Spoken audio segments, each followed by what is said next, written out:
tells me what to do constantly. I'd like to talk to you about a relatively new beastie that exists in the business jungle today, and this beastie is social media.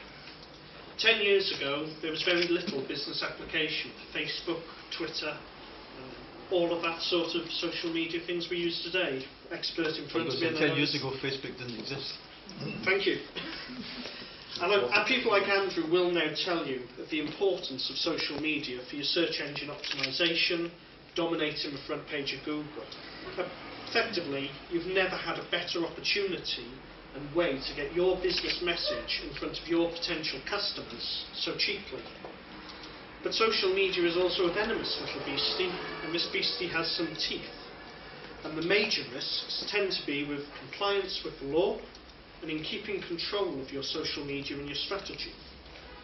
You'll all be aware of some of the more obvious risks these days, as we've had the Lord McAlpine scandal and the Jimmy Savile nonsense, which all went on with people being named on social media in libellous and defamatory ways. And there'll be an awful lot of claims about this, there'll be an awful lot of fallout. If you look at Twitter trends on any particular day, you will find names of many, many famous people being linked with all sorts of scandals. Now, I'm not going to do anything defamatory today, so I'm not going to name them, but you could have a look yourself and you would see all sorts. A famous one recently, which we can now talk about, wasn't so much a defamation issue, but an injunction issue, when the whole world was talking about Ryan Giggs for what he may or may not have done. There's a really simple answer with this obvious risk, though. Don't put anything on social media that you wouldn't want the Herald Express to publish, or you wouldn't be happy to publish in your own materials. In some ways, this is a very simple rule. Your difficulty comes when you've got staff or other people who use social media on your behalf. But there are less obvious risks, which I know Fiona will know only too well. The risks of unlawful discrimination. Now, in the newsletter I've done, which will be taken away in your packs, I've given a few examples, but I thought, rather topically, I'd give you a hypothetical example today. You're interviewing for a new member of staff. There's work out, they seem pretty good. You make the offer, come and work for me. Get a tap on the shoulder from your colleague, look at this. This is what this person's put on Twitter. Something about Lady Thatcher and a song I understand is doing quite well in the charts right now. It's disrespectful and terrible. We're withdrawing the offer instantly, no job. Now, have you just discriminated against that individual based on valid political statements and honest beliefs they have put on Twitter and social media, or have you reacted to simple abuse? I don't have the answer for you on that one, but what I would suggest is the cost of determining this legalistic issue is probably not the best way you should be running your business. Where that example is very good is this aspect of control. Even if no law is breached, is that a desirable message for your business to send out? Now, you mentioned if you are the sole trader, you're the only person in your business dealing with social media, controlling content and what you put online should be relatively straightforward.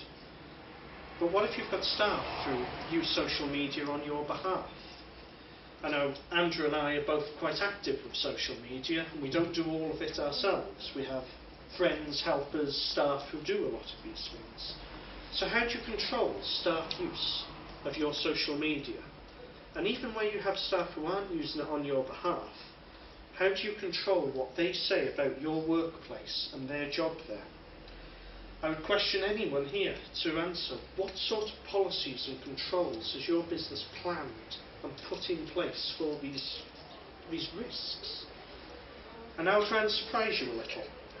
Over the last 2 years, I have personally been involved in the dismissal of 13 people around the Bay based on what they wrote on social media, Facebook predominantly, about their employers. Generally around 2 a.m, and you can sort of make your own guesses as to how many sherbets we might have had that night. One thing that did surprise me with it, in all of those cases, none of my clients had a policy saying what was acceptable and what was unacceptable to put on social media. Unfortunately, the risk doesn't end when the employment ends. I'm sure none of you would allow a former staff member about to leave to pick up the Rolodex or pick up a load of client files and take contact names, contact numbers of potential sort of customers for you could lose straight through the door. Yet I would bet the majority in this room, for their businesses, would allow this to happen on social media with exactly the same information and no controls or policies in place. Now, protecting it there is a lot more difficult and more than we can cover in 10 minutes, but there are matters which could be looked at in that regard. So this has been a brief snapshot of some of the risks with this beast of social media, and I know the different sectors here and different individual businesses will face different challenges. In the newsletter you'll be taken away with you, I've given 9 practical steps for really simple things you could look at. But I'll give you 4 now, which, if you take nothing else from today, is worth thinking about. Number 1, know what you want your business to achieve with social media.